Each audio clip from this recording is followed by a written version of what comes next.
পদ্মজা ইলমা বেহেরোজ আসসালামু আলাইকুম। আমি মরিয়ম আপনাদেরকে পদ্মজা উপন্যাসটি পর্ব 56 পাঠ করে শোনাব। পদ্মজা সিঁড়ি ভেঙে উপরে উঠছে। লিখন সদুক আর চোখে তাকিয়ে রইল। পদ্মজা হাঁটার ছন্দ দীপ্ত সবলিল। মাথার শাড়ির আঁচলের ঘোমটা টানা। স্বামীর জন্য খাবার নিয়ে যাচ্ছে। এই স্বামীটাকে সে হতে পারত না? এতটাই কি অযোগ্য ছিল? অযোগ্য নাকি নিয়তির খেলা? কেন ভোলা যায় না এই নারীকে? লিখনের বোন লিলি আর পদ্মজা একই ক্যাম্পাসের হওয়া সত্ত্বেও লিখন কখনো পদ্মজার সামনে এসে দাঁড়ায়নি। পদ্মজার অস্বস্তি হবে ভেবে সে পদ্মজার চোখে ভালোবাসা দেখতে চায়, বিব্রত বা অস্বস্তি দেখতে চায় না। এ যে বড় যন্ত্রণার। এতদিনে বুকের ভেতর কীভাবে পুষে আছে এক পক্ষিক ভালোবাসা। কোনোভাবে কি এই ভালোবাসার পূর্ণতা পাবে? আসবে কি সেই সুদিন? লিখনের চক্ষু সচল হয়ে উঠেছে। সে ভাবতে পারে না পদ্মজা বিবাহিত। লিখনের ঠিক সামনেই মৃদুল ছিল। লিখনের প্রতিক্রিয়া দেখতে কিছুই বুঝে নিল। নিশ্চিত হওয়া যাবে পূর্ণাকে জিজ্ঞেস করলে। খাওয়া দাওয়া শেষ করে পূর্ণার সঙ্গে কথা বলতে হবে। মৃদুল চারদিকে চোখ বুলিয়ে কাঙ্ক্ষিত রমণীকে খোঁজে। পদ্মজা আমিরকে ধরে বসালো। ঘাড়ে প্রচণ্ড ব্যথা, টিকে থাকাই দায়। রগে কিরমির করছে এখনও। পদ্মজা তাকে শান্ত করে খাইয়ে দিল। খাওয়া শেষে আমির ম্লান হেসে বলল, লিখনের সঙ্গে কথা হয়েছে? পদ্মজা নিষ্পলক স্থির চোখে তাকালো। ওনার সঙ্গে কেন কথা বলতে যেতে হবে আমার? উনি তো আমার জন্যই এসেছেন। আপনাকে বলেছে? অন্য দরকারেও তো আসতে পারে। আমির হাসল, বলল সে আজও তোমাকে পছন্দ করে। আশা করে যদি তুমি তার কাছে যাবে। অসম্ভব। যাতা বলছেন? আপনি এসব বললে আমার খারাপ লাগে। পদ্মজা থামল। আমির মৃদু হাসছে। পদ্মজা আমিরের কোলে মাথা রেখে আদুরে কণ্ঠে বলল, আপনি জানেন না আপনাকে কত ভালোবাসি আমি। আমি আপনাকে ছাড়া এক মুহূর্তও ভাবতে পারি না। তাহলে বাচ্চার জন্য বিয়ে করতে বলো কেন? বন্ধা নারীর কত যন্ত্রণা বুঝবেন না। আমাদের একটা মেয়ে হয়েছিল, আর হবে না তাই বলি? হবে, আল্লাহ চাইলে হবে। তাছাড়া আমার কাছে তো ফুটফুটে একটা বউই আছে, আর কি লাগে? পদ্মজা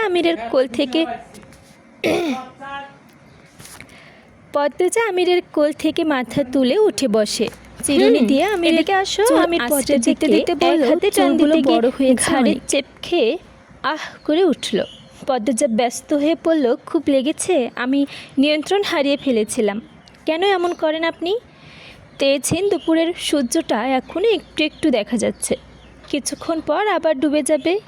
পূর্ণা লবণ দিয়ে টক পরে খাচ্ছে, দেখে মনে হচ্ছে অমৃত। মৃদুল পূর্ণার পাশে এসে বসতেই পূর্ণা চমকে উঠে। মৃদুলকে দেখে বুকে থুতু দেয়, তারপর বাজখাই কণ্ঠে বলল, হুট করে এভাবে কেউ আসে? আর কথা কইও না, তোমার সারা দুনিয়া খুঁজতে খুঁজতে হয়রানি হয়ে গেছি। মাত্র মগা কইল তুমি নাকি সাদে। কেন আমাকে খুঁজছেন? কেন? একটু নড়ে চড়ে বসলো। খেটখেট করে কথা কইতাছো কেন? এবার বলুন কি ভালো করে ব্যক্তিগত হেনা মুখে প্রশ্ন করতাম আর কি। তোমার ব্যক্তিগত কোনো তথ্য নেই। তোমার না, তোমার বড় বইনের পদ্মজা ভাবির। পূর্ণা উসখুস হয়ে তাকালো। মৃদুল উসখুস করতে করতে বলল, পদ্মজা ভাবি আর লিখন ভাইয়ের মধ্যে কি কোনো সম্পর্ক ছিল? পূর্ণার জোরে নিঃশ্বাস ছাড়ল। নির্বিকার কণ্ঠে থেকে মনে হচ্ছে মৃদুল কোনো ফালতু প্রশ্ন করছে। আপাকে পছন্দ করত। আপার সঙ্গে ভাইয়ার বিয়েটা কিভাবে হয়েছে জানেন? আমির ভাইয়ের কথা বলছো? আপার কি আর কোথাও বিয়ে হয়েছে? সোজা উত্তর দিতে পারো না? তারপর বলো। ওই ঘটনাটা না হলে হয়তো লিখন ভাইয়ের সঙ্গে আপার বিয়েটা হতো, কিন্তু হয়নি, এতটুকুই। লিখন ভাইরে দেখলে মনে হয় তাদের মধ্যে কোনো গভীর সম্পর্ক ছিল, তারপর বিচ্ছেদ হয়ে গেছে। ভাই অনেক ভালোবাসতে পারে। পূর্ণা বড়ই খাচ্ছে তৃপ্তি করে। মৃদুল বিরক্তি নিয়ে অনেকক্ষণ পূর্ণার দিকে তাকিয়ে রইল। তারপর উঠে দাঁড়ালো একপাশে, চোখ ঘুরিয়ে দেখে নিল চারপাশ। পূর্ণার বাঁকা চোখে মৃদুলকে পা দেখে মাথাতে পর্যন্ত পরখ করে নিল। মৃদুলের উপস্থিত তার হৃদস্পন্দন বাড়িয়ে দেয়, বুক হাড় কাঁপানোর মধ্যে উঠানামা করে, তবে তা প্রকাশ করার সাহস হয় না। পূর্ণা আরেকটা বড়ই হাতে নিল, তখন মৃদুল তাকালো তখন মৃদুল ডাকলো, বেআইন। পূর্ণা তাকালো। মৃদুল ঝুঁকে ছাদের মেঝেতে কিছু দেখছে। পূর্ণা উৎকুশ হয়ে সেদিকে এগিয়ে যায়। মৃদুল আঙ্গুল দিয়ে দেখিয়ে বলে, রক্ত না? পূর্ণা মৃদুলের মধ্যে ঝুঁকে ভালো করে খেয়াল করলো, তারপর বিস্ফোরিত কণ্ঠে বলল, তাই তো।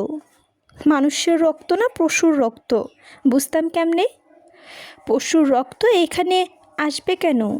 মানুষের রক্তই বা কেন আসবে? তাই তো। দুজনে চিন্তিত হয়ে ভাবতে থাকলো। পূর্ণা বলল, মনে হয় কোনো পাখির শিকার হয়েছে, তার রক্তাক্ত অবস্থায় এখানে এসে পড়েছে। তাহলে মরা পাখিটা কই? ধরুন আহত হয়েছে, কিন্তু মরেনি, এরপর চলে গেছে। সন্ধ্যা রাত জোনাকি পোকারা ছুটে বেড়াচ্ছে।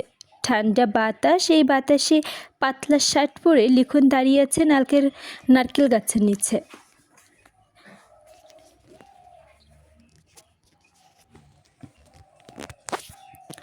জোনাকি পোকা দেখছে, মাঝে মধ্যে অন্দরমহলের দিকে তাকিয়ে কাউকে চোখ দুটো খুঁজছে। সেদিন হেমলতা ফিরিয়ে দেওয়ার পর সারা রাত বাড়িতে ফেরেনি সে। খেতে বসেছিল, আকাশ কাঁপিয়ে কেঁদেছে। কেউ শোনেনি। স্বপ্ন ভেঙে যাওয়ার মতো কষ্ট দুটো নেই। স্বপ্নে সাজানো সংসার ভেঙে চুরমার হওয়ার মতো ছিল সেদিন।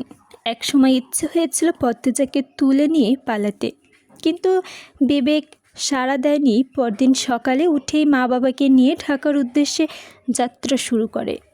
প্রতিটা মুহূর্তে আফসোস হয়, শুরুতে কেন হেমলতার কাছে প্রস্তাব দিতে পারল না। পরবর্তীতে কয়েকটা মাস ঘোরের মধ্যে কেটেছে। সিনেমার জগৎ থেকে সম্পূর্ণ বিচ্ছিন্ন ছিল।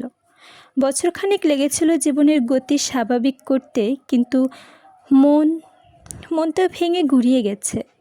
আজও জোড়া লাগেনি। পদ্মজা কি কখনো জানবে সে ঢাকায় কতবার পদ্মজার পিছু নিয়েছে? জানবে কি তার ভালোবাসার গভীরতা? লিখন আগমনে হেসে উঠল, চোখ জল, ঠোঁটে হাসি। এই হাসি সুখের নয়, যন্ত্রণার, নিজের প্রতি উপহাস। পূর্ণা অন্দরমহলে আসেনি। পদ্মজা ভীষণ রেগে আছে। আগল ঘরে বারান্দায় সারাক্ষণ কি করে এই মেয়ে? এর আগে যখন পরিজা তার পেটে ছিল, পূর্ণা তখনই বাড়িতে ছিল অনেক দিন। তখনও মাঝরাতে অবধি আগল ঘরের বারান্দায় বসে থাকত। পদ্মজা গায়ে শাল জড়িয়ে বেরিয়ে আসে অন্দরমহল থেকে। সারাদিন পূর্ণার খোঁজ নেওয়া হয়নি। এখন ধরে ঘরে নিয়ে যাবে। নির্জন থমথমে পরিবেশ।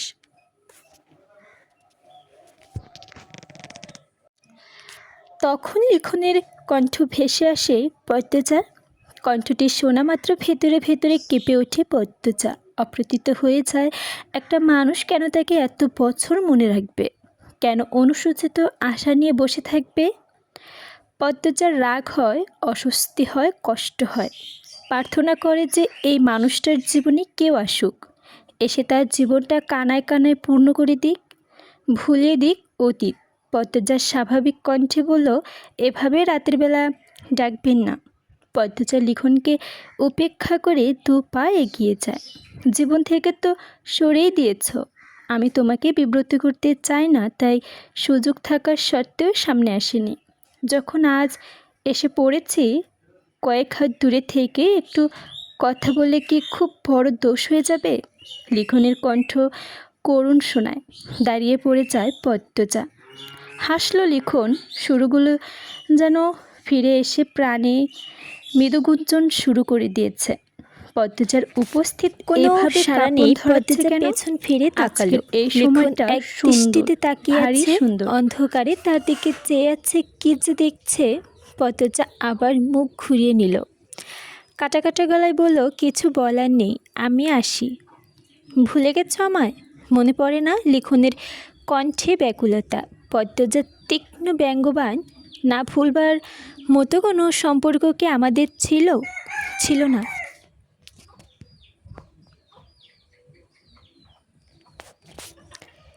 ছিল না। আর এভাবে নির্জনে কথা বলা ঠিক হচ্ছে না। আপনি বুঝদার মানুষ, জ্ঞানী মানুষ, এতটুকু নিশ্চয়ই বুঝবেন। লিখন ম্লান হেসে বলল, আচ্ছা আজ আসো। একটা অনুরোধ ছিল। কি? পদ্মজা ফের তাকালো সরাসরি লিখনের চোখের দিকে। সঙ্গে সঙ্গে লিখনের বুক কেঁপে উঠল। সে অপলক চোখে তাকিয়ে রইল। পদ্মজা বলল, নিজেকে এবার গুছিয়ে নিন। মরীচিকার পেছনে অনেক দৌড়েছেন, আর না, এবার নিজের জীবনটা নতুন করে সাজান। আপনার মনের জোর বাড়ান। মানুষ দ্বিতীয় প্রেমে পড়ে না, দ্বিতীয়বার কাউকে ভালোবাসে, মন প্রাণ উজাড় করে ভালোবাসে। আপনি চেষ্টা করুন, আপনিও পারবেন। কেউ না কেউ আপনার জন্য অবশ্যই আছে। পদ্মফুল।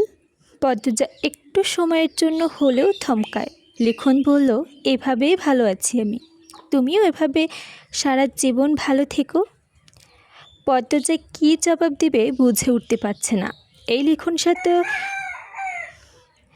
এক ধ্যানেই পড়ে আছে। সে আর কথা দীর্ঘ করল না। সেও বুঝতে চায় না, তাকে বুঝিয়ে লাভ নেই। সে দুপা পিছিয়ে গিয়ে বলল, শুভরাত্রি। লিখন পদ্মজার যাওয়ার পানে তাকিয়ে রইল। তার চোখ অশ্রু সজল, তবে বুকে প্রশান্তি। জীবনের ধরতাপ দহনে মায়াময় পদ্মজার কণ্ঠ একটু দেওয়ার সময় তার বুক প্রশান্তির ঢেউ তুলছে। এই এতটুকু সময়ের স্মৃতি নিয়ে কয়েকটা রাত আরামে ঘুমানো যাবে। সে বিড়বিড় করল, আমি মানতে পারি না তুমি অন্য কারো। আমি তোমাকে ভালোবাসি। শেষ শব্দ তিনটে ঘোর লাগা কণ্ঠে ভেঙে ভেঙে বলল। পদ্মজা ইলমা বেহেরোজ, আসসালামু আলাইকুম। আমি মরিয়ম আপনাদেরকে পদ্মজা উপন্যাস পর্ব 57 পাঠ করে শোনাব। কোনো সাড়া নেই। পদ্মজা পেছনে ফিরে তাকালো। লিখন এক দৃষ্টিতে তাকিয়ে আছে। অন্ধকারে তার দিকে যে কী যে দেখছে। পদ্মজা আবার মুখ ঘুরিয়ে নিল। কাটা কাটা গলায় বলল, কিছু বলার নেই, আমি আসি। ভুলে গেছো আমায়? মনে পড়ে না? লিখনের কণ্ঠে ব্যাকুলতা। পদ্মজা তীক্ষ্ণ ব্যঙ্গবান। না ভুলবার মতো কোনো সম্পর্ক কি আমাদের মধ্যে ছিল না? আর এভাবে নির্জনে কথা বলা ঠিক হচ্ছে না। আপনি বুঝদার মানুষ, জ্ঞানী মানুষ, এটুকু নিশ্চয়ই বুঝবেন। লিখন ম্লান হেসে, আচ্ছা আজ আসো। একটা অনুরোধ ছিল। কি? পদ্মজা ফের তাকালো সরাসরি লিখনের চোখের দিকে। সঙ্গে সঙ্গে লিখনের বুক কেঁপে উঠল। সে অপলক চোখে তাকিয়ে রইল। পদ্মজা বলল, নিজের এভাবে গুজিয়ে নিন। মরীচিকার পেছনে অনেক দৌড়েছেন, আর না, এবার নিজের জীবনটা অনুভব করে সাজান। আপনার মনের জোর বাড়ান। মানুষ দ্বিতীয়বারও প্রেমে পড়ে, দ্বিতীয়বার কাউকে ভালোবাসে, মনে প্রাণ উজাড় করে ভালোবাসে। আপনি চেষ্টা করুন, আপনিও পারবেন। কেউ পারে না, আপনার জন্য অবশ্যই আছে। পদ্মফুল। পদ্মজা একটু সময়ের জন্য হলেও থমকায়। লিখন বলল, এভাবেই ভালো আছি আমি। তুমিও এভাবে সারা জীবন ভালো থেকো। পদ্মজা কী জবাব দেবে বুঝে উঠতে পারছে না। এই লিখন সত্য এক ধ্যানেই পড়ে আছে। সে আর কথা দীর্ঘ করল না। সে বুঝতে চায় না, তাকে বুঝিয়েও লাভ নেই। সে দুপা পিছিয়ে গিয়ে বলল, শুভরাত্রি। লিখন পদ্মজার যাওয়ার পানে তাকিয়ে রইল। তার চোখেও অশ্রু সজল, তবে বুকে প্রশান্তি। জীবনে খরতাপ দাহনে মায়াময় পদ্মজার কণ্ঠ একটু দেওয়ার সময় তার বুক প্রশান্তির ঢেউ তুলেছে। এই এতটুকু সময়ের স্মৃতি নিয়ে কয়েকটা রাত আরামে ঘুমানো যাবে। সে বিড়বিড় করল, আমি মানতে পারি না তুমি অন্য কারো, আমি তোমাকে ভালোবাসি। শেষ শব্দ তিনটি ঘোর লাগা কণ্ঠে ভেঙে বলল। পূর্ণাকে ঘরে এনে পদ্মজা ধমকে বলল, এই ঠান্ডার মধ্যে সোয়েটার না পরে কিভাবে থাকিস? বাইরে বাতাস হচ্ছে, আর আমার কোনো কথাবার্তায় কি তোর শুনবি না? পূর্ণা অপরাধীর স্বরে বলল, আর হবে না আপা, আগামীকাল সন্ধ্যার আজানের সঙ্গে সঙ্গে চলে আসবো। জি না, বিকাল থেকেই ঘরে থাকবেন। এমনিতে এ বাড়ির অবস্থা ভালো না, তুই 2 দিন পর বাড়িতে চলে যাবি। তুমি যাবে না? পদ্মজা অনমনে কিছু ভাবলো, বলল, যাব কয়দিন পর। শোন, রাত্রে টয়লেটে যেতে ভয় পেলে আমাকে ডাকবি, চেপে রাখবি না। আচ্ছা। পূর্ণে ধুপ ধুপ করে কাশতে থাকলো। পদ্মজা বিচলিত হয়ে বলল, কাশিও হয়ে গেছে? কত ঠান্ডা বাঁধিয়েছিস, জ্বর আছে নাকি দেখি? পদ্মজা পূর্ণার কপাল ছুঁয়ে তাপমাত্রা অনুভব করে বলল, আছে তো। তুই কি নিজের যত্ন নেওয়া শিখবি না? সারাদিন নতুন শাড়ি পরে সাজগোজ করে ঘুরে বেড়ালে নিজের যত্ন নেওয়া হয়ে যায়। স্বাস্থ্যের যত্ন নিতে হবে তো। পূর্ণা বাধ্যের মতো বলল, আচ্ছা নেব। তা তো সবসময়ই বলিস। তুই বস, আমি কুসুম কুসুম গরম পানি নিয়ে আসছি। গড়গড় করে কুলি করবি, এরপর ঘুমাবি। আপা তুই চুপ থাক, চুপচাপ ল্যাপের ভিতর শুয়ে থাক, আমি আসছি। পদ্মজা রান্নাঘরে এসে দেখে বালতিতে পানি নেই। বাড়ির সবাই যার যার ঘরে আছে, হয়তো ঘুমিয়ে গেছে। আমির তো সে কখন ঘুমিয়ে পড়েছে। পদ্মজার ছোট বালতি হাতে নিয়ে কলপারে আসে। চারদিকে নির্জন থমথমে, কোনো সারা শব্দ নেই। পদ্মজার আশপাশ চোখ ঘুরিয়ে নিল। ঝাপসা আলোয় পুরো বাড়িটাকে রহস্যময় মনে হচ্ছে, যদিও এই বাড়িতে সবসময়ই রহস্য বিদ্যমান।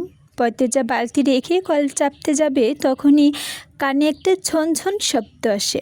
স্টিলের কিছু কাছে কোথাও পড়েছে। পদ্মজা থমকে দাঁড়ালো, কান খাড়া করে। বুঝতে পারল না শব্দটি রানীর ঘর থেকে আসছে।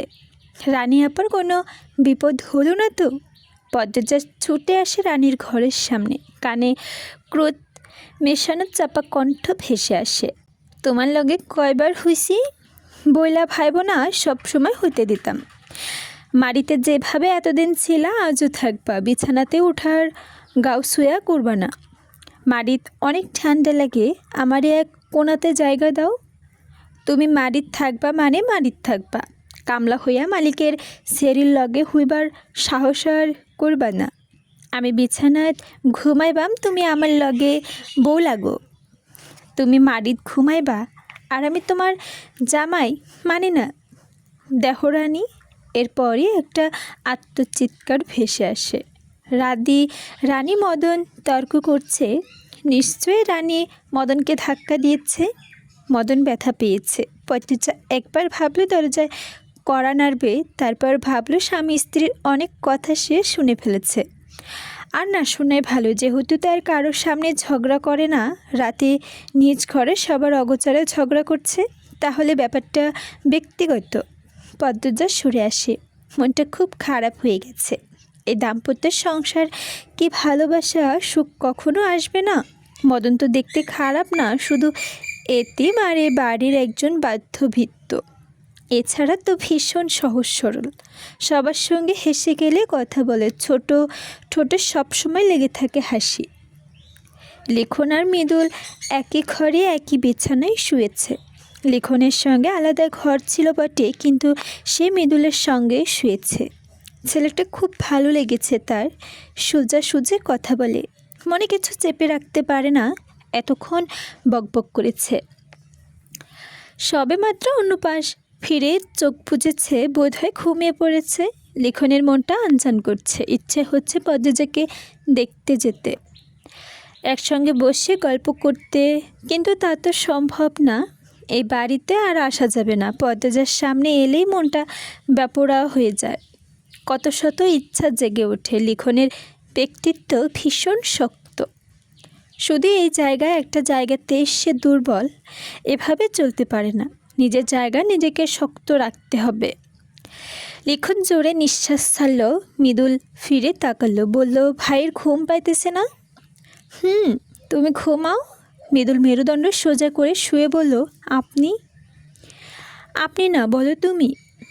একটু আগে না আমাদের কথা হলো, তুমি আমাকে তুমি বলবে। মৃদুল হাসলো, বলল, তুমি যে মেয়েটার জন্য অপেক্ষা করছো সে মেয়েটা পদ্মজা ভাবি, তাই না? লিখন অপ্রস্তুত হয়ে উঠল। পদ্মজা যে বাড়িতে বউ, সেই বাড়ির আত্মীয়র সঙ্গে এভাবে এসব নিয়ে কথা বলাটা নিশ্চয়ই অনুচিত। এতে পদ্মজার অসম্মান হবে। সে তো চায় না পদ্মজা কষ্ট পাক, তাকে নিয়ে কেউ 2 লাইন বেশি ভাবুক। পদ্মজা সবসময় ভালো থাকুক। লিখন জোরপূর্বক হাসল, তারপর বলল, কি বলছো? তেমন কিছু না, ঘুমাও এখন, আমারও অনেক ঘুম পাচ্ছে। লিখন অন্যদিকে ঘুরে শুয়ে আছে। মৃদুল হতাশ হয়ে চোখ বুজে। পদ্মজা অন্ধকারে ধীরে ধীরে হাঁটছে, হাতে কাঁচের গ্লাস, তাতে কুসুম কুসুম গরম পানি। সিঁড়িতে পা রাখতে কারো পায়ের আওয়াজ কানে এলো। পদ্মজা ঘাড় ঘুরিয়ে দেখে আলমগীর চোরের মতো চারপাশ দেখে দেখে সদর দরজার দিকে যাচ্ছে। পদ্মজা দ্রুত সিঁড়ি থেকে নেমে চেয়ারের পেছনে লুকিয়ে পড়ল। গ্লাস রেখে দিল এক পাশে। তার স্নায়ু উত্তেজিত হয়ে পড়েছে। চোখ দুটো তীক্ষ্ণ হয়ে আলমগীরকে পলক করছে। আলমগীরের পরনে পাঞ্জাবি। বাড়িতে ভদ্রলোকের উপস্থিত টের পাওয়া যায় না। শান্তশিষ্ট, চুপচাপ, মাঝে মধ্যে দেখা যায়, তবে কথা হয় না। প্রশ্ন করলে উত্তর দেয়, নিজ ইচ্ছায় কথা বলে না। সদর দরজা পেরিয়ে গেল আলমগীর। পদ্মজা সাবধানে আলমগীরের পিছু নিল। পায়ের জুতাগুলো হাঁটার তালে মৃদু শব্দ তুলছে, তাই পদ্মজা জুতা জোড়া খুলে দরজার পাশে রেখে দিল। আলমগীর অন্দরমহলের ডান দিকে এগোচ্ছে। ঝিঝি পোকার ডাক চারদিকে। দূরে কোথাও শিয়াল ডাকছে। গা ছমছমে পরিবেশ। এদিক ওদিক কোনো মৃদু শব্দ হতেই পদ্মজা উৎকর্ণ হয়ে উঠেছে। কেমন গা কাটা দিচ্ছে। এত রাতে দীর্ঘদেহী এই লোকটা কোথায় যাচ্ছে? হাঁটতে হাঁটতে তারা বাড়ির পেছনে চলে আসে। আলমগীর অন্দরমহলের পেছনে গিয়ে দাঁড়ালো। মনে হচ্ছে এটাই তার গন্তব্য। পদ্মজা কলাগাছের পেছনে লুকিয়ে পড়ল। বাতাসে গা কাঁপুনি দিচ্ছে। আলমগীর চারপাশ দেখে নিল টর্চ লাইট জ্বালিয়ে। তারপর মুখ দিয়ে একটা অদ্ভুত আওয়াজ করলো, কাউকে ইঙ্গিত দিচ্ছে। পদ্মজার রগে রগে দামাম্মা শুরু হয়। কি হতে চলেছে? আজ কি দেখবে? বিরক্ত হয়ে ছোঁয়া থেকে উঠে বসল পূর্ণা। এতক্ষণ হয়ে গেল, তার আপা আসছে না কেন? সে জুতা পরে নিচে নেমে নিচতলায়। রান্নাঘরে যাওয়ার পথে পায়ে কাছের গ্লাস লেগে পড়ে গেল। ভয় পেয়ে গেল পূর্ণা। এখানে গ্লাস কে রাখলো? খানিকটা পানি লাগলো তার পায়ে। মনে হচ্ছে পানিটা গরম। এই রাতের বেলায় গরম পানি এখানে কিভাবে? পূর্ণা ভাবলেও তার আপানা পানি গরম করার কথা ছিল, কিন্তু গরম করে এখানে কেন রাখবে? তার কাছে নিয়ে যাওয়ার কথা ছিল তো। পূর্ণা রান্নাঘরে এসে দেখে পদ্মজা নেই। আতঙ্কিত হয়ে পড়ল সে। পদ্মজার পাশে পূর্ণার পাশে পদ্মজার জুতা দেখে ভয়টা আরও বেড়ে যায়। সে দৌড়ে আমিরের ঘরে গেল। গিয়ে দেখল আমির ঘুমাচ্ছে, পদ্মজা নেই। পূর্ণা এবার ঘামতে থাকলো। সে শুনেছে এই বাড়িতে ভূত জিন আছে। এবার মানুষের ক্ষতি করে, বিশেষ করে সুন্দর মানুষদের। তার মানে তার আপা গুরুতর বিপদ। পূর্ণা এক দৌড়ে রান্নাঘরে এসে জ্বালিয়ে নিল একটা লণ্ঠন। অন্য সময় হলে ভয় কাজ করত, আজ করছে না। সে তার আপাকে জান দিয়ে হলেও বাঁচাবে। সে ভাবছে তার পাজি ট্রেন হয়তো তার আপার উপর ভর করে পুকুর পাড়ে নিয়ে গেছে। পূর্ণা ঝটপট বেরিয়ে পড়ে। কাউকে ডাকার বুদ্ধি অবধিও মাথায় আসেনি। সে আতঙ্কে হিতাহিত জ্ঞান শূন্য হয়ে পড়েছে। আয়তাল কুচ্ছি পড়তে পড়তে পুকুর পাড়ের পথ ধরেছে। পদ্মজাকে চমকে দিয়ে 3য় তলার একটা জানালা হাট করে খুলে যায়। সেখান থেকে একটা মোটা দাড়ি ছুঁড়ে দেওয়া হয় আলমগীরের উদ্দেশ্যে। পদ্মজা ওষ্ঠধায় আপনা থেকে আলাদা হয়ে গেল। 2 চোখ বড় বড় করে তাকিয়ে রইল সেদিকে। আলমগীর সেই দড়ি বেয়ে 3য় তলায় উঠে গেল। দেখে মনে হচ্ছে এর আগে বহুবার আলমগীর কাজটা করেছে। মস্তিষ্ক শূন্য হয়ে গেল পদ্মজার। জানালার দিকে আলমগীর কার ঘরে গিয়েছে? 3য় তলায় সে একবার গেছে বলে জানে না কোন ঘরে কি আছে। ঠান্ডা শিরশিরে একটা অনুভূতি হচ্ছে পায়ের গোড়ালিতে। পদ্মজা এক হাত দিয়ে ছুঁতেই বুঝতে পারছে জোকে ধরেছে। জোকে তার খুব ভয়, কিন্তু এখন ভয় করছে না, তার স্নায়ু উত্তেজিত হয়ে আছে অন্য কাজে। সে জোক ছাড়িয়ে নিলেও অনেকক্ষণ পার হয়ে গেলেও আলমগীরের দেখা নেই। দড়ি তো ঝুলছে, আবার কি নামবে? পদ্মজার কোমরে এক হাত রেখে তাকিয়ে রইল। আচমকা মনে পড়ে গেল ৩য় তলায় রুম্পা আছে। ডান দিকে কোনো এক ঘরে, তার আলমগীর ডান দিকে কোনো ঘরে জানালার দিকে ঢুকছে। মানে কি রুম্পার কাছে গিয়েছে? পদ্মজা বারংবার শুধু চমকাচ্ছে। আলমগীর দড়ি বেয়ে নামতে শুরু করলো, তারপর ইশারায় অন্য কাউকে নামতে বলল। কাঙ্ক্ষিত সেই মুখটি দেখে চমকে গেল পদ্মজার পিলে। রুম্পা শাড়ির আঁচল কোমরে গুজে দড়ি বেয়ে নামছে। বারবার দড়ি থেকে হাত ছুটে যাচ্ছে তার। আলমগীর 2 হাত বাড়িয়ে রেখে যাতে রুম্পা পড়ে নাই ধরতে পারে। পদ্মজার বুক দূর দূর করছে, যদি রুম্পা পড়ে যায়। এত ঝুঁকি কেন নিচ্ছে? রুম্পার পা মাটিতে পড়তেই আলমগীর শক্ত করে রুম্পাকে জড়িয়ে ধরল। পরক্ষণেই ভেসে এলো রুম্পার কান্নার সুর। সঙ্গে সঙ্গে রুম্পার মুখ চেপে ধরে কিছু একটা বলল আলমগীর।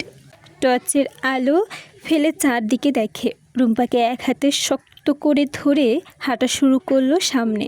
তখন কোথা থেকে উদয় হয় একটা অদ্ভুত লোকটা কালো, মোটা, লম্বা চুল। এক হাতে রামদা, অন্য হাতে লাঠি। অজানা বিপদের আশঙ্কা পেয়ে ভয় হলো পদ্মজার। পা থেকে কিছুটা দূরে থাকা কয়েকটা পাথরের মধ্যে বড়সড় দেখে একটা পাথর হাতে নিল, যেন বিপদে কাজে লাগানো যায়। পরক্ষণেই তর্ক বিতর্ক শুরু হয়ে গেল আলমগীর আর অজ্ঞাত লোকটির মধ্যে। এক সময় তা হাতাহাতিতে রূপ নিল। রুম্পা ভয়ে জুবুথুবু হয়ে গেছে। অজ্ঞাত লোকটি রুম্পাকে ধরতে চাইছে, কিন্তু আলমগীর তা হতে দিবে না। পদ্মজার মনে হচ্ছে এখন তার সামনে যাওয়া উচিত। আল্লাহর নাম নিয়ে সে কলা গাছের পেছন থেকে বেরিয়ে আসে।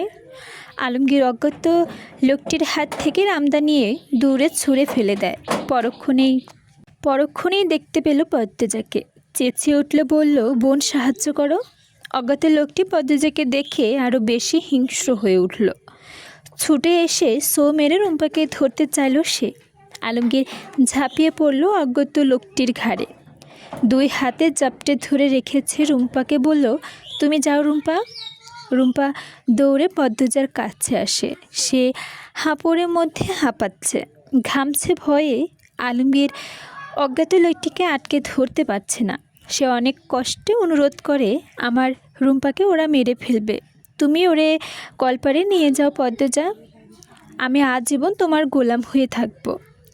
পদ্মজার 2 হাতে আঁকড়ে ধরে রুম্পাকে আলমগীরের হাত থেকে পারে যাবার টর্চের আলো অজ্ঞাত লোকটির মুখে পড়তেই পদ্মজা খুব চেনা চেনা মনে হচ্ছে। পরিজার খুনি বর্ণনা ঠিক এমনই। ভাবতেই পদ্মজা রক্ত ছলকে ওঠে। সে মুহূর্তে মরার ওপর ঘা হিসেবে আবির্ভাব ঘটে পূর্ণার।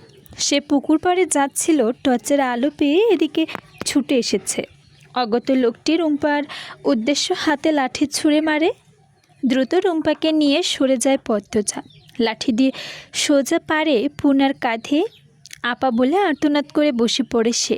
পদ্মজা দিগদিশা হয়ে ফেলল। কি করবে সে? মনে হচ্ছে রুম্পাকে কেউ খুন করতে চাইছিল, তাই আলমগীর তাকে নিয়ে পালাচ্ছে। আর এই নাম না জানার লোকটা রুম্পাকে আঘাত করতে চাইছে কেন? পূর্ণাও আঘাত পেয়েছে। কী করবে পদ্মজা? রুম্পাকে নিয়ে খালের দিকে পৌঁছে দিবে, পূর্ণাকে এই ভয়ঙ্কর পরিবেশ থেকে নিরাপদে নিয়ে যাবে, নাকি পরিজার খুনি হিসেবে সন্দেহ করা লোকটিকে ধরবে? থেকে থেকে দৌড়ে হুতুম প্যাঁচা ডাকছে। ভুতুরে শোনা যাচ্ছে ডাকটা, গা কাঁপুনি দেবার মতো ঠান্ডা। সময়টা যেন থমকে দাঁড়িয়ে চড়ছে দণ্ড শুলে। পদ্মজা ছুটে এলো পূর্ণার কাছে। পূর্ণা উবু হয়ে শুয়ে পড়েছে, কাছে মামা করে। পদ্মজা এক হাতে শক্ত করে ধরে রেখেছে রুম্পাকে, আর এক হাতে পূর্ণার কাঁধে ছুঁয়ে দেখলো কোথাও আঘাত পেয়েছে। ঠান্ডায় তার ঠোঁট কাঁপছে, কানে ভেসে আসছে 2জন পুরুষের ধস্তাধস্তির দোপাট শব্দ। পদ্মজার ঠান্ডা হাতে পূর্ণার আহত স্থানে রক্ত লাগতে সে আটকে ওঠে। রুম্পাকে ছেড়ে জড়িয়ে ধরল পূর্ণাকে।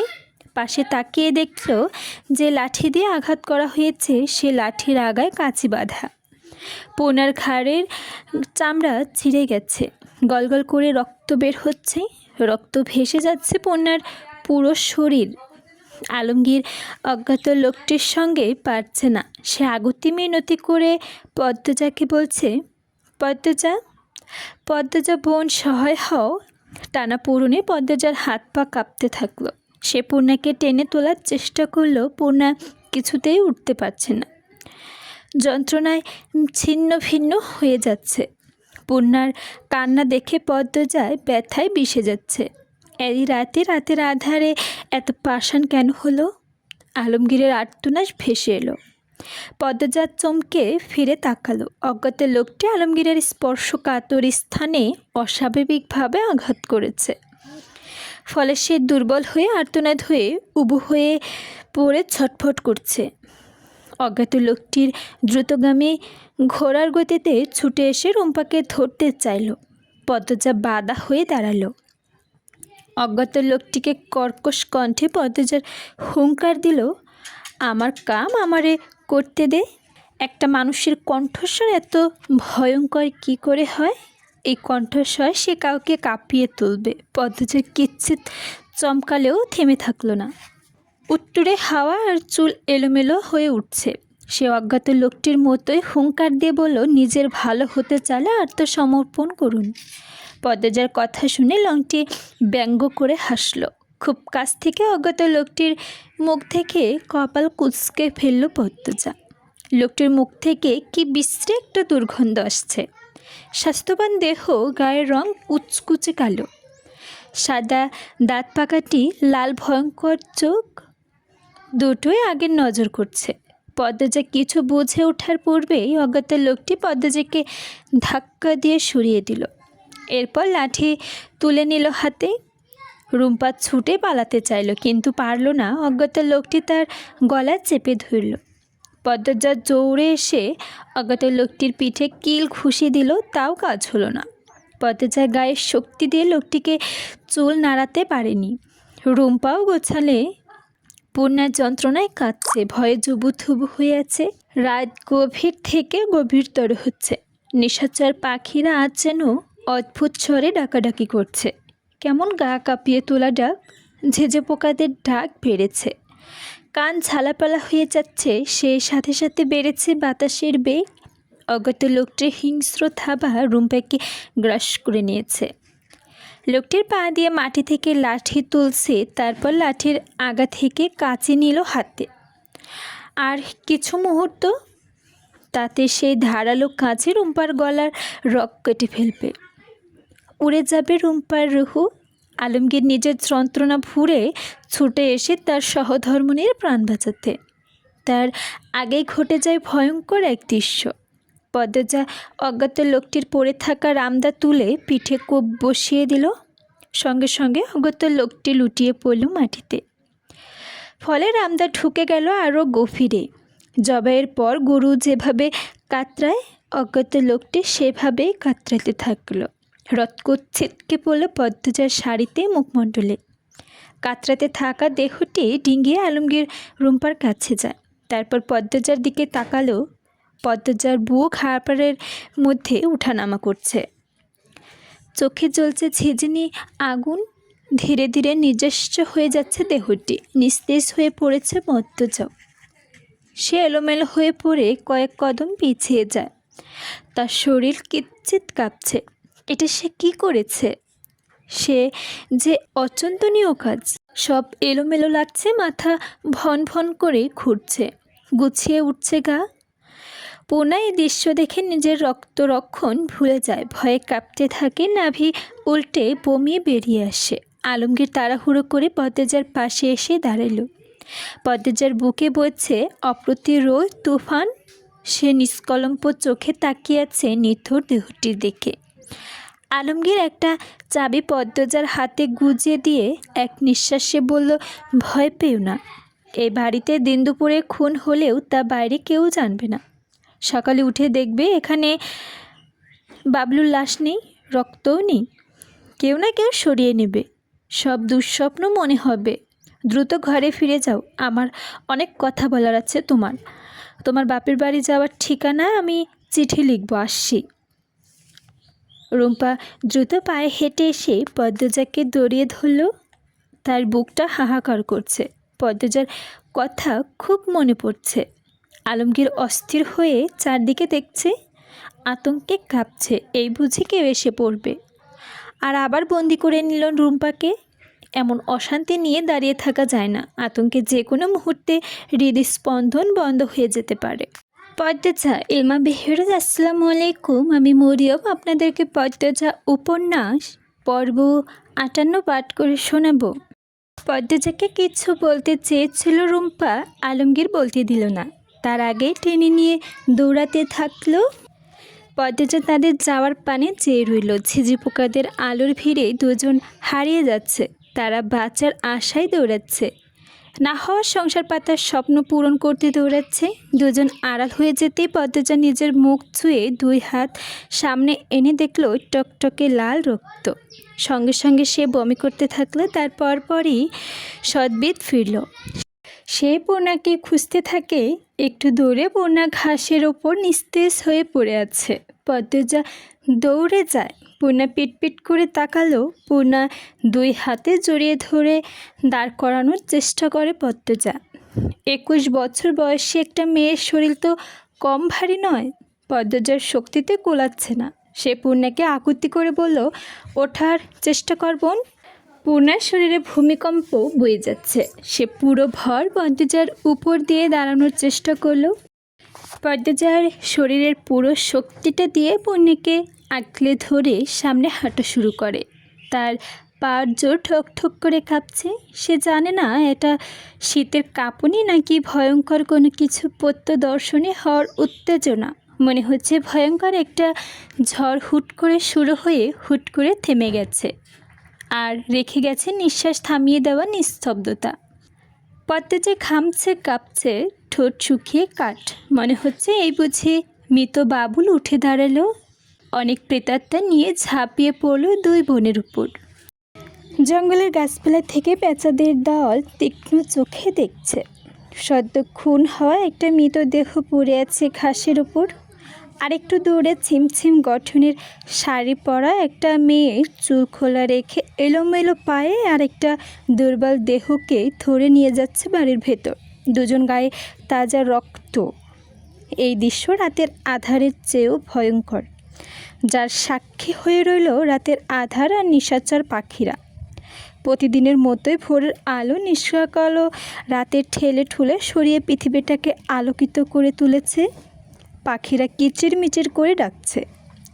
নতুন করে শুরু হয়েছে আরেকটা দিন। শুধু পদ্মজার সময়টা থমকে গেছে। সে তার গোসলখানায় বসে আছে, কনকনে ঠান্ডায় গোসল করছে। এরপর থেকেই উদাসীন হয়ে ভেজা কাপড়ে বসে আছে। অন্য ঘরে ঘুমাচ্ছে পূর্ণা। পদ্মজা রাতে ধীরে ধীরে সুস্থে পূর্ণার ক্ষত সামলাচ্ছে। বুঝতে দেয়নি সে মনে মনে কতটা ভেঙে পড়েছে। রাতে যখন তারা 2 বোন 2 তলায় উঠেছিল, তখন পেছনে কে যেন ছিল। এত চিৎকার চেঁচামেচি হয়েছে আর কেউ শোনেননি। অন্দরমহলে হৃদয়ন এবং মজিদের ঘরে মানুষদের তো শোনার কথা ছিল। তাদের ডান দিকে এত বড় বড় ঘটনাটি ঘটে গিয়েছে। পূর্ণা জোরে জোরে কেঁদেছে। আলমগীর চেঁচিয়েছে। বাবুল নামে সেই লোকটি খুন হওয়ার সময় আকাশ কাঁপিয়ে চিৎকার করেছিল। দুপধাপ শব্দ করতেছিল, তবুও কেউ আসেনি। কেন মনে হচ্ছে সবাই শুনেছে, কিন্তু কেউ এগিয়ে আসেনি। পদ্মজার চোখ দুটো ছাপছা হয়ে আসে। সব কিছু যেন ওলটপালট লাগছে।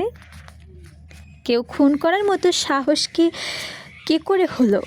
এটা কি ওর মা হেমলতার গুণ? দীর্ঘশ্বাস ছাড়ল পদ্মজা। চোখে পড়ে আলমগীরের দেওয়া চাবিটার দিকে। চাবিটা দেখতে অনেক বড়। সে অপলক চোখে চাবিটার দিকে তাকিয়ে রইল। আমির ঘুম থেকে উঠে পদ্মজাকে দেখতে না পেয়ে গোসলখানায় উঁকি দিয়ে পদ্মজাকে দেখে চমকে ওঠে। পদ্মজা শাড়ি হাঁটু অবধি তোলা, আঁচল বুকে নেই, চুল এলোমেলো, গায়ের রং ফ্যাকাশে হয়ে আসছে। থেমে থেমে কাঁপছে, সেদিকে পদ্মজার ভ্রুক্ষেপ নেই। আমির হস্তদস্ত হয়ে গোসলখানায় প্রবেশ করে। পদ্মজার দুই বাহু দুই হাতে চেপে ধরে উদ্বিগ্ন হয়ে জানতে চাইল, পদ্মাবতী কী হয়েছে, একই অবস্থা তোমার? পদ্মজা কিছু বলল না। সে আমিরের চোখের দিকে নিজের দৃষ্টি নিস্তব্ধ করে রাখল। আমির দ্বিগুণ বিচলিত হয়ে বলল, এই পদ্ম, তুমি কাঁপছো কেন? কি হয়েছে? পদ্মজার ঠোঁট দুটো ভেঙে চোখ ছাপিয়ে জল নেমে আসে। আমির অবাক হয়ে তাকিয়ে আছে। আচমকা আমিরকে জড়িয়ে ধরল পদ্মজা। আমিরের পুরো শরীর মুহূর্তে ঠান্ডা বরফ হয়ে গেল। পদ্মজা বাঁধ ভাঙা নদীর মতো কাঁদতে থাকলো হু হু করে। আমির শক্ত করে জড়িয়ে ধরল, বলো না কি হয়েছে, আমার চিন্তা হচ্ছে। পদ্মজা আরও শক্ত করে আমিরকে জড়িয়ে ধরল, কাঁদতে কাঁদতে বলল, আমি আমি খুন করেছি। কি কি বলছ? এই পদ্মজা আমিরের পিঠ খামছে ধরে বলল, আমি এটা কিভাবে করেছি? আমির পদ্মজাকে নিয়ে সামনাসামনি বসিয়ে বলল, আমার মাথা নিচু করে ঢুকছে না, সব বলো আমাকে, কান্না থামাও। পদ্মজা মেঝেতে দৃষ্টি রেখে ফোপাতে ফোপাতে পুরো ঘটনাটি বলল। সে নিজের কাজে নিজে অবাক। আমির পদ্মজাকে শান্ত করার জন্য বুকের সঙ্গে চেপে ধরে বলল, কিছুই হয়নি, শান্ত হও, কান্না থামাও। পদ্মজা কান্না থামে। সে একটা ঘোরের মধ্যে আছে, আর মাথা কাজ করছে না, মস্তিষ্কে কিচ্ছু নেই। আমির তা বেশ বুঝতে পারছে। আলমারি থেকে শাড়ি ব্লাউজ নিয়ে এসে শাড়ি পরিয়ে দিল পদ্মজাকে। পদ্মজার পুরো শরীর যেন শরীর না, বরফ, এতটাই ঠান্ডা। আমির পদ্মজার চুল মুছে দিয়ে বলল, ঘরে চলো। না থাক, আমি নিয়ে যাচ্ছি। পদ্মজা তরঙ্গহীন স্বরে বলল, আমি ঘাড়ে টান পড়বে, আমি যেতে পারবো। আমির পদ্মজাকে ধরে নিয়ে বিছানায় শুয়ে দিয়ে ঘা লেপে জড়িয়ে দিল। বলল, আমি থাকতে তোমার কিচ্ছু হবে না। ডান দিকে তো। পদ্মজা হ্যাঁ সূচক মাথা নাড়ালো। আমির সোয়েটার পরে বেরিয়ে পড়ে। বেশ কিছুক্ষণের মধ্যে ফিরে এসে বলল, কোথায় তো কিছু পাইনি। পদ্মজা বিস্মিত হয়ে দ্রুত উঠে বসল। তারপর চোখ বড় বড় করে জানতে চাইল, লাশ বা রক্ত কিছুই নেই? আমি নির্বিকার ভঙ্গিতে বলল, না তো, তুমি বোধহয় রাতে দুঃস্বপ্ন দেখেছ। পদ্মজা বোকা বনে যায়, অস্থির হয়ে পড়ে। এটা কি করে সম্ভব? এই কাকডাকা ভরে লাশ থাকবে না কেন? আলমগীরের বলা কথাগুলো মনে পড়তেই পদ্মজা সব বুঝতে পারে। ধীরে ধীরে আবার শুয়ে পড়ল সে। চোখ বুজে তার ঠোঁট দুটো তীর তীর করে কাঁপছে। অন্ধকার নেমে এসেছে। সন্ধ্যা তার ঝাঁপি থেকে অন্ধকার নিয়ে এসে ছপ করে রাত নামিয়ে দিল। বিদ্যুৎও চলে গেল। পদ্মজা হারিকেন জ্বালিয়ে প্রেমার ঘরে এলো। প্রেমা পড়ছিল, পূর্ণা শুয়ে আছে। পদ্মজাকে দেখে প্রেমা এগিয়ে এসে হারিকেন নিল। বলল, আপা সন্ধ্যার নামাজ পড়েনি? তুই পড়, আমি দেখছি। পদ্মজা পূর্ণার শিওরে বসে কাশি দিল। পূর্ণা মনোযোগ পেতে পূর্ণা সাড়া পাওয়া যায়নি, বেঘরে ঘুমাচ্ছে। সেদিন ঘটনার 6 দিন কেটে গেছে। পূর্ণার স্বাভাবিক হতে 2 দিন লেগেছিল। এই 2 দিন ঘর থেকে বের হয়নি। কিন্তু কাঁধের ক্ষতটা শীতের কারণে পেকেছে, খুব জ্বালাতন করে। আপা করে কাঁদে। পদ্মজার ভালো লাগে না সে কান্না শুনতে। কষ্ট হয়, বুক ভারী হয়ে আসে। সে পূর্ণার গায়ে লেপ জড়িয়ে দিয়ে মাথায় কিছুক্ষণ বিলি কাটল। প্রেমাকে প্রশ্ন করল, প্রান্ত কোথায়? লাহারি ঘরে। কি করে ওখানে? কি হিজিবিজি বানায়? বিজ্ঞানী হতে যাবে দেখো। মজা করে বলছিল কেন? হিজিবিজি বানাতে বানাতে একদিন চমকে দেওয়ার মতো কিছু বানিয়ে ফেলবে। বিরক্তি করিস না, ওকে ওর মতো সময় কাটাতে দিস। কে যায় ওর বিরক্তি করতে? আমি আর পড়া নিয়েই আছি। কথা শেষ করে প্রেমা পাড়ায় মনোযোগ দেয়। পদ্মজা মুচকি হাসল। প্রেমাকে খুব ভালো লাগে তার। মেয়েটা খুব লাজুক নয়, ভীষণ বুদ্ধিমতীও বটে। চাল চলন আকর্ষণ করার মতো। বাসন্তী এই রাতের বেলায় হারিকেন জ্বালিয়ে কাঁথা সেলাই করছেন। পদ্মজা রাগী স্বরে বলার চেষ্টা করলো, রাতের বেলায় কি করছেন আপনি? বিশ্রাম নিন এখন। বাসন্তী পদ্মজার দিকে চেয়ে হাসলেন, বললেন, কিছুক্ষণ আগে তো সন্ধ্যা হলো। সারা দিন কাজ করেন, এখনও করবেন? বিকেল এত সব রান্নাও করলেন। যতদিন গ্রামে আছি এই সেলাই টেলাই আর না দেখি। বাসন্তী আর কিছু বলতে না দিয়ে পদ্মজা কাঁথা কেড়ে নিল। বাসন্তীর কোনো কথা শোনেননি। আলমারির ভেতর কাঁথা সুতা সুই রেখে বলল, যতদিন আমি আছি এগুলো বের করবেন না, বুঝেছেন? যতদিন আমি আছি এগুলো আপনার করার কোনো প্রয়োজন নেই। আমার কি আর কিচ্ছু বলার আছে? পদ্মজা হেসে ফেলল। সঙ্গে বাসন্তীও। আমিরের আগমন ঘটে তখনই। পরনে বেশ দামি জ্যাকেট, গায়ে বুট, পায়ে বুট। সে বাইরে গিয়েছিল হেমলতার মিলাদের ব্যবস্থা করতে। পদ্মজা এগিয়ে এসে প্রশ্ন করল, সব ঠিক হয়েছে? আর একদিন পরে কিন্তু। কোনো চিন্তা করো না, সব ঠিক হয়ে গেছে। পেটে ইঁদুর দৌড়াচ্ছে, খেতে দাও। বাসন্তী বিছানা থেকে দ্রুত নামলেন। দিতেছি বাবা, আমি যাচ্ছি তো, বলল পদ্মজা। তুমি জামাইকে নিয়ে কলপারে যাও, দেখো জুতায় কাদা লেগে আছে। সঙ্গে সঙ্গে পদ্মজা আমিরের পায়ের দিকে তাকালো। আমিরও তাকালো। পদ্মজা আক্ষেপের সুরে বলল, এত কাদা নিয়ে ঘরে ঢুকছেন কেন? আমির তাড়াতাড়ি ঘর থেকে বেরিয়ে দরজার সামনে দাঁড়ালো। অপরাধীর স্বরে বলল, দুঃখিত আমি, আসুন কলপারে। কুয়াশার চারদিকে ঝাপসা হয়ে আছে।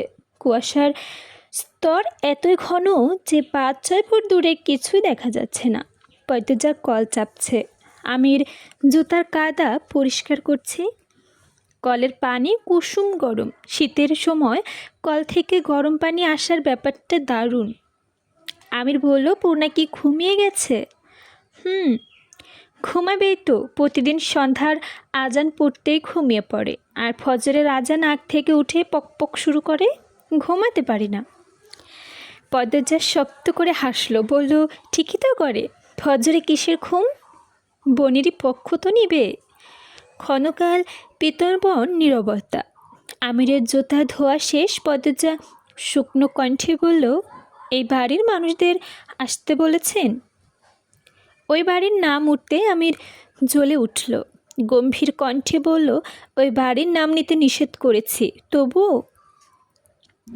না বলিনি, আর বলবও না। আমির পায়ের গটগট শব্দ তুলে চলে যায়। পদ্মজা আমিরের যাওয়ার পানে তাকিয়ে থাকল। সে রাতে পরপরই ওই বাড়িতে তার 3 দিন ছিল। তারপরে আমির চাপ দিতে থাকে হাওলদার বাড়ি ছাড়তে। সে সারাক্ষণ আতঙ্কে থাকে। এভাবে আতঙ্ক নিয়ে বাঁচা যায় না।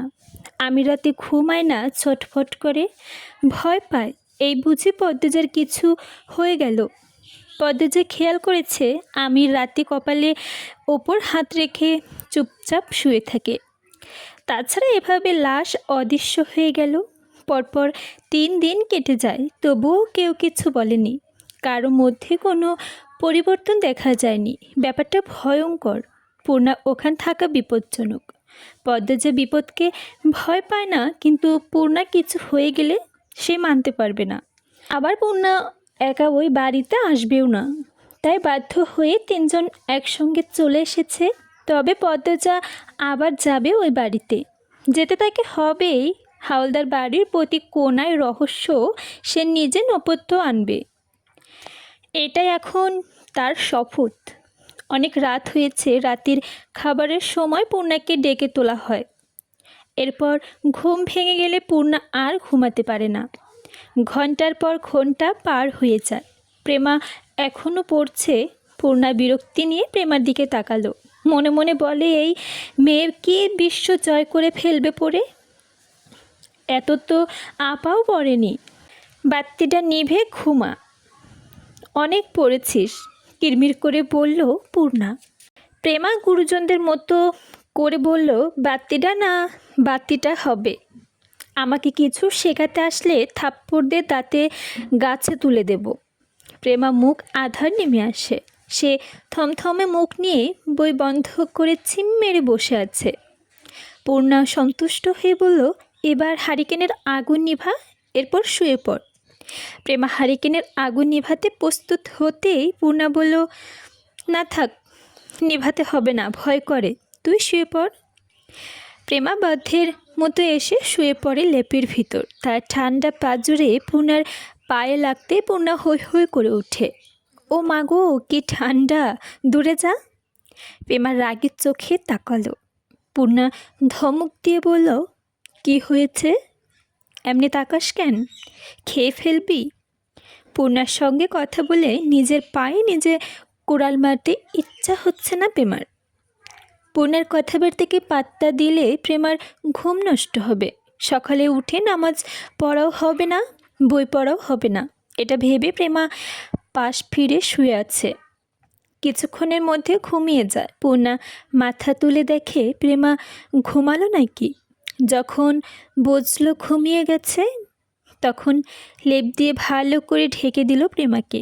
এরপর জড়িয়ে ধরল, যাতে দ্রুত প্রেমার ঠান্ডা শরীর গরম হয়ে আসে। এই বোনটা সে ভীষণ ভালোবাসে, খুব বেশি। শুধু ভালোবাসাটা প্রকাশ করতে পারে না কেন জানি। প্রেমার খুব ঘুম পাতলা। পূর্ণা তাকে জড়িয়ে ধরতে তার ঘুম ছুটে যায়। ঠোঁটে ফুটে ওঠে মুচকি হাসি। প্রায় এরকমই হয়, সে ঘুমালে পূর্ণা তার কপালে চুমু দেয়, চুলে বুলি কেটে দেয়, হাতে পায়ে নখ কেটে দেয়। ভালোবাসা অনেক রূপ হয়, এই দুই বোনের ভালোবাসাটা অন্যরকম। একজন লুকিয়ে আরেকজন ভালোবাসে, প্রাণের চেয়েও বেশি ভালোবাসে। দুইজনই টের পায়, কিন্তু প্রকাশ্যে সাপেক্ষে নেলো যুদ্ধ করে। পূর্ণার কিছুতেই ঘুম আসছে না। হারিকেনের আলো নিভু নিভু। সে উঠে বসে, আবার শুয়ে পড়ে। নিভু নিভু আলোর দিকে চেয়ে মৃদুলের কথা ভাবে। মানুষটা কত ইদানিং উঠতে বসতে মনে পড়ে তার। কাঁধের আঘাত পাওয়ার পর পূর্ণা 2 দিন ঘর থেকে বের হয়নি, তাই মৃদুল বারবার পূর্ণার ঘরে উকি দিত।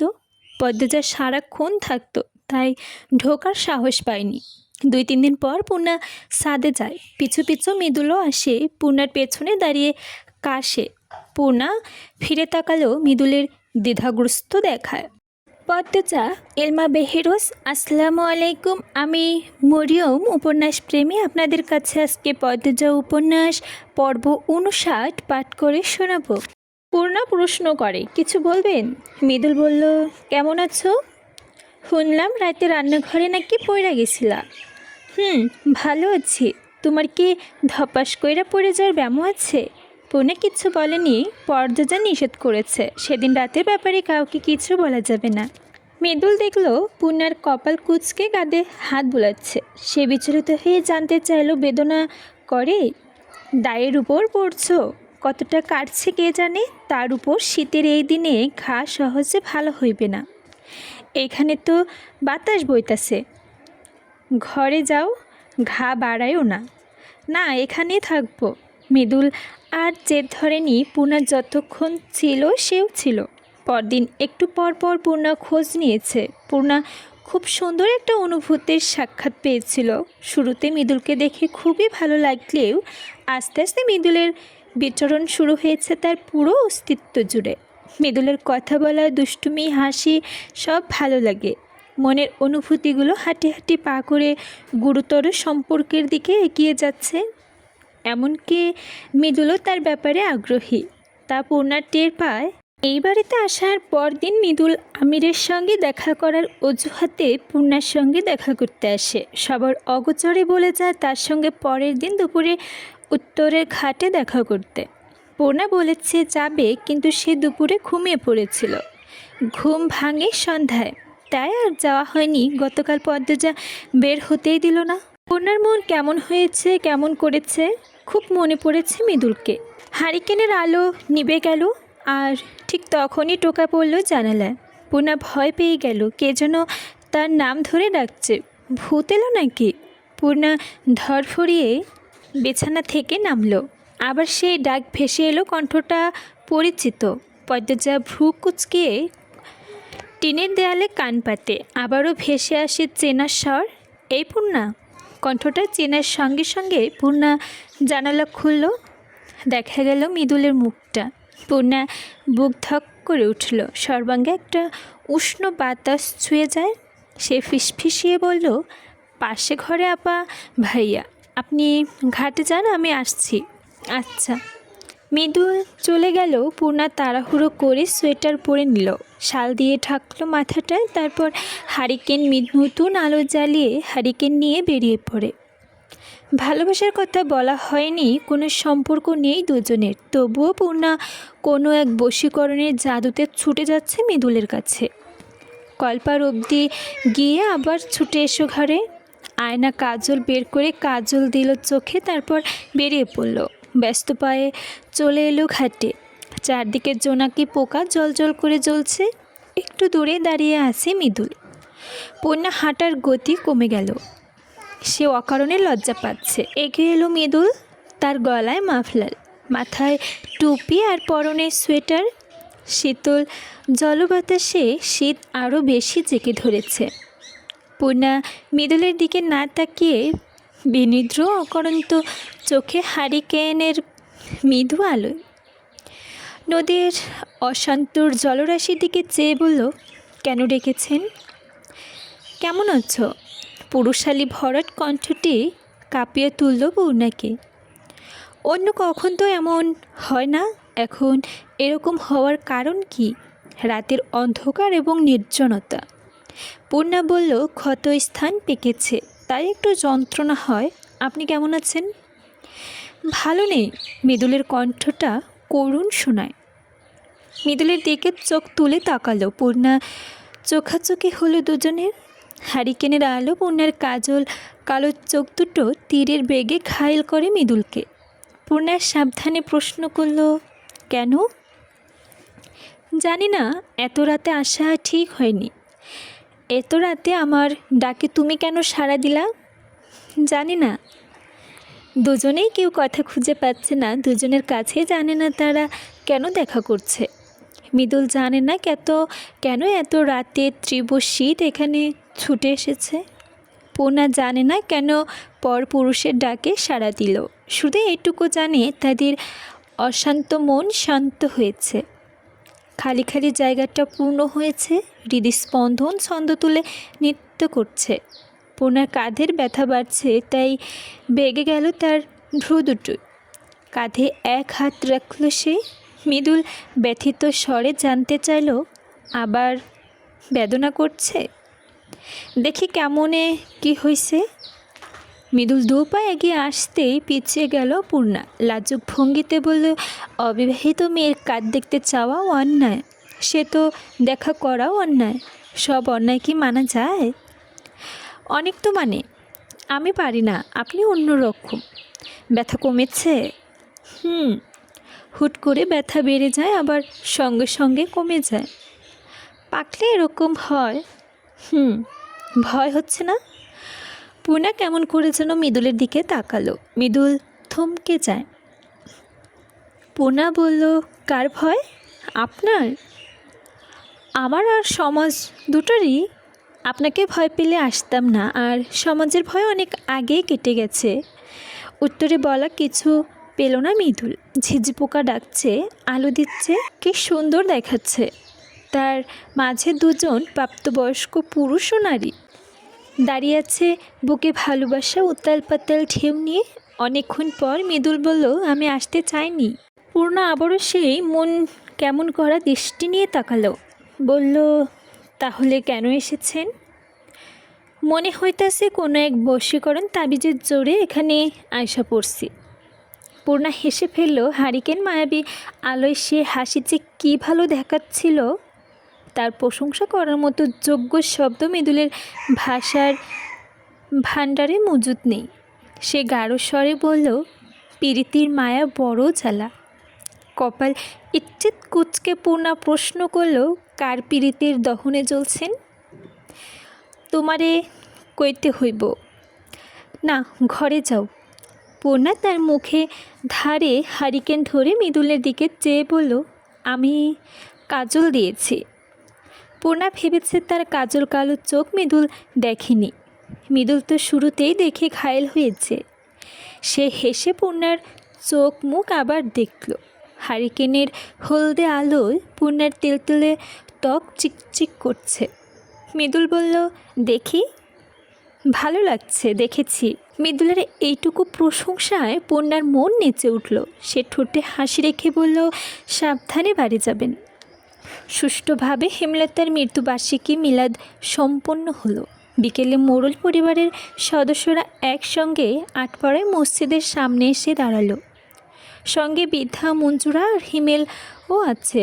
মসজিদের কবরস্থানের পাশাপাশি শুয়ে আছে মোর্শেদ, হেমলতা ও পরিজা। কবরের কাছে আসা নিষেধ বলে মেয়েরা দূর থেকে দু চোখ ভরে 3টি কবর দেখছে এবং চোখের জল বিসর্জন দিচ্ছে। মৃত্যুতে এতগুলি বছর পেরিয়ে গেছে, তবুও কবরের সামনে এসে দাঁড়ালে বুকে এত কষ্ট হয়। কাছের মানুষের মৃত্যু হচ্ছে ভয়ানক বিষের নাম। এই বিষ যারা পান করেছে তারাই জানে কষ্টের মাত্রা কতটুকু। পূর্ণা হিসকানুদে সে চোখের জলে স্নান করছে। পদ্মজা ছলছল চোখে তাকিয়েছে কবরস্থানগুলোর দিকে। মা নামক মায়াবতী মানুষটার ছায়া অভাববোধ প্রতিটা পদক্ষেপে সহ্য করতে হয়। কত ভালোবাসতেন তিনি। মাথার উপর তার ছায়া সারা নিঃশ্বাস নেওয়াও দায়ী ছিল। আর আজ এত বছর ধরে পদ্মজা দিব্যি এই মানুষটাকে ছাড়াই বেঁচে আছে। জন্মদাতা পিতা ছোট থেকে অনেক লাঞ্ছনা বাঞ্ছনা করেছেন। কত আকুতি হতে থাকতো পদ্মজা। পিতার ভালোবাসা পেতে যখন ভালোবাসা পেল, বেশি দিন পৃথিবীতে রইলেন না। মা মরা মেয়েদের রেখে নিজেও পাড়ি জমালেন ওপারে। তারপর পদ্মজার কোল আলো করে একটা কন্যা পরিজা। পিতামাতার মৃত্যুর শোক কিছুটা হলেও লাঘব হয়, কিন্তু এই সুখও বেশি দিন টিকে না। খুব কম আয়ুকাল নিয়েই জন্মেছিল পরিজা।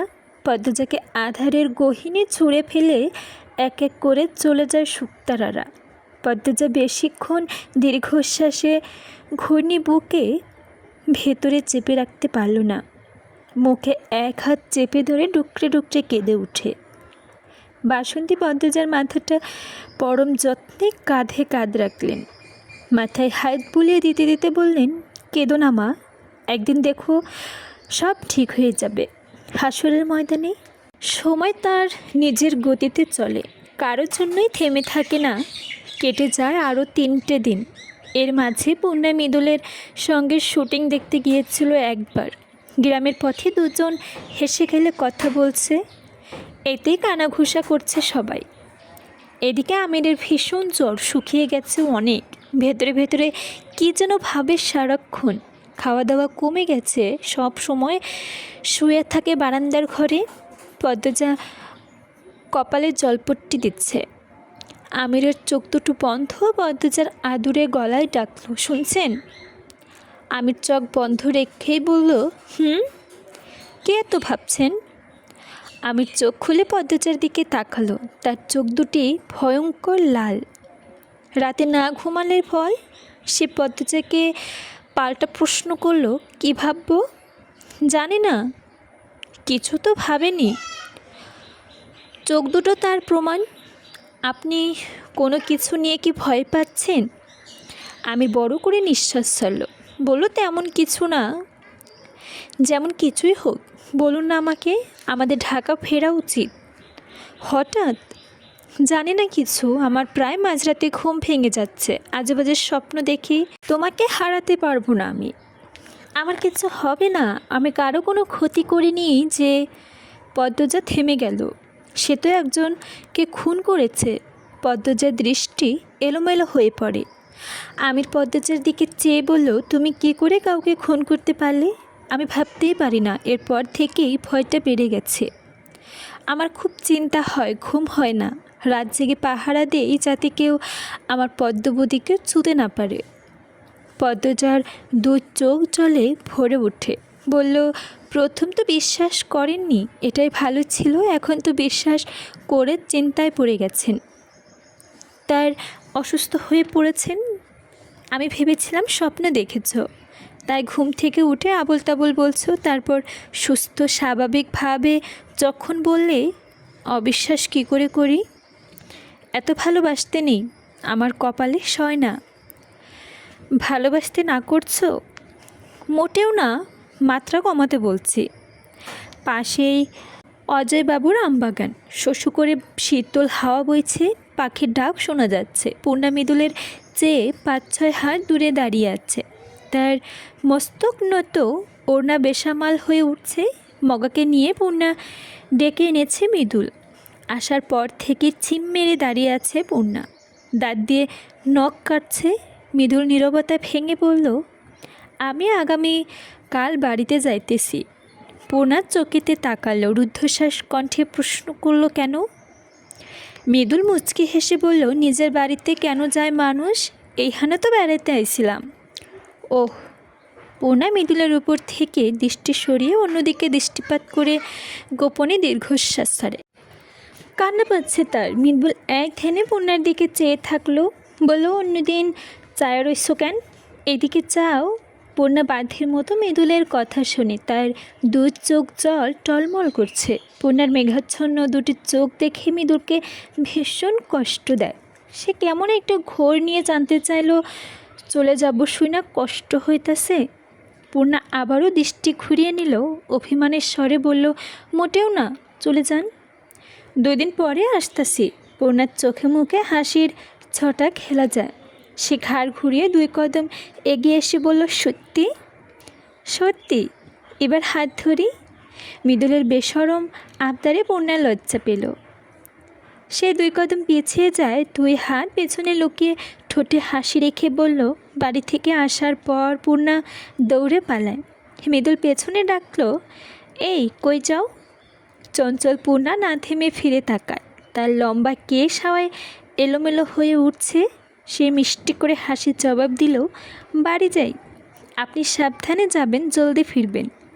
মৃদুল তার গোলাপি ঠোঁট দাঁত দিয়ে চেপে হেসে রেখে মাথা চুলকায়। কি অপূর্ব দেখাচ্ছে গ্রামের চঞ্চল শ্যামবর্ণ মেয়েটিকে। হাওয়ার তালে মেঠো পথে ধারে ছুটে যাচ্ছে বাড়ির দিকে। চুল আর ওড়না দুটোই হাওয়ার ছন্দে চুর মেটে উঠছে। সকাল সকাল মগাই এসে খবর দিল, রানী মদনকে মাথায় আঘাত করেছে। মদন এখন হাসপাতালে ভর্তি। খলিল হাওলাদার রানীকে মেরে আধমরা করে একটা ঘরে বন্দি করে রেখেছেন। এ কথা শুনে পদ্মজা অস্থির হয়ে পড়ে মেয়েকে যে কোনো মুহূর্তে খুন করে ফেলতে পারে। পদ্মজা আমিরকে চাপ দেয় ওই বাড়িতে নিয়ে যেতে, নয়তো সে একাই চলে যাবে। এক প্রকার জোর করে আমিরকে নিয়ে আসে হাওলদার বাড়িতে। হাওলদার বাড়ির পরিবেশ থমথমে নির্জন। সব সময়ই এমন থাকে। এ আর নতুন কি? অন্দরমহলে ঢুকতে আমিরের ওপর ঝাঁপিয়ে পড়ে আকুতি মিনতি করে বলল, বাপ, আমার মেয়েরে আমার কাছে আয়না দাও, নইলে ওর কাছে আমারে লইয়া যাও, তোমার 2টা পায়ে ধরি। আমিনাকে মেঝে থেকে তুলে আশ্বাস দেয়, আমি দেখছি, সব ঠিক হয়ে যাবে। খলিলের ঘরের দিকে গেল আমির। ফারিনা এসে বিস্তারিত বললেন। রাতের বেলা মদনের চেল্লানি শুনি দৌড়ে সবাই আইসে, দেখি মদন পইরা আছে, মাথা দিয়ে কি যে রক্ত বার হইতেছে, আর রানী হাতে এত বড় একটা ইট। ছেলেটারে দেখা মনে হইতেছিল ওর ওপর জেনে আসর করছে। আর একটু হইলে এতিম ছেলেটা মইরা যাইত। বাবুর বাপ আর হৃদয়ান মিল্লা তাড়াতাড়ি হাসপাতালে লইয়া গেছে। আর এইখানে তোমরা চাচা শ্বশুর রানীরে মায়েরা ভর্তি করে রাখছে। নাক মুখ দিয়ে রক্ত ছুটছে, তবুও থামে নাই। আমরাও অনেক চেষ্টা করেছিলাম বাঁচাইতে, পারি নাই। আলুরে কি যে কান্না করছে, এখন ঘুমাইতেছে। আমির চাবি নিয়ে আসে। আমিনার সঙ্গে যেতে চাইলে আমির বলল, আমি আর পদ্ম যাচ্ছি, রানীকে নিচে নিয়ে আসি, পদ্ম আসো। পদ্মজা ছুটে গেল আমিরের পিছু পিছু। ঘরের দরজা খুলে ঘরে ঢুকতেই রানী তাকালো। রুম্পা যে ঘরে ছিল সেই ঘরে তাকে রাখা হয়েছে। রানী কাঁদছিল। দরজা খোলার শব্দ শুনে বিছানায় হেলান দিয়ে বসে আছে, চোখ মুখ রক্ত শুকিয়ে গেছে। আমির পদ্মজাকে দেখে রানী দৃষ্টি সরিয়ে নেয়। কাউকে দেখতে ইচ্ছা হচ্ছে না তার। সে নিজের জীবন নিয়ে সুখী না। পৃথিবীর সব কষ্ট যেন তার বুকে এসব মারধর তার গায়ে লাগে না। বাপের কথায় বাড়ির কামলা বিয়ে করলো, এটা তার জন্য একটা অপমানের। কেউ বুঝবে না, সে শুধু মানুষের ভেবে বাড়ির কামলা স্বামী মানতে পারেনি। এতটা উদার সে নয়। সে মানে সে ভালো না। বাপের জোড়াজুড়িতে নাতনিও দিল। তারপর থেকে মদন পেয়ে বসে, কারণে অকারণে তাকে ছুতে চায়। মদনের এক একটা ছোঁয়া রানীর জন্য কষ্ট, বেদনা তাকে কেউ জানাবে না। গতকাল রাতে মদন জোড়াজুড়ি জবরদস্তি করেছিল, তাই রানী নিজের নিয়ন্ত্রণ করতে পারেনি। খালি ড্রামের নিচে থাকা ইট নিয়ে চোখ বন্ধ করে মদনের মাথায় আঘাত করে। এতে সে মোটেও অনুতপ্ত নয়। পদ্মজা রানীর মনের অবস্থা একটু হলেও বুঝতে পারছে। মেয়েটা হাসি খুশি থাকার জন্য বাচ্চাদের সঙ্গে কাবাডি, গোল্লাছুট, কানামাছি কত কি খেলে, তবুও সুখী হতে পারে না। পদ্মজা সাবধানে রানীর পাশে এসে বসল, বলল, খুব মেরেছে? রানী পদ্মজার দিকে তাকিয়ে তীব্র কর্কট কণ্ঠে বলল, তুমি যাই না কি করবা? মলম লাগাইয়া দাও, তাছাড়া কি করণের আছে? আমির কিছু বলতে চাইলেও পদ্মজা থামিয়ে দিল। সে চমৎকার করে হেসে রানীকে বলল, মলম লাগানোর মানুষই বা কজনের ভাগ্যে জোটে আপা?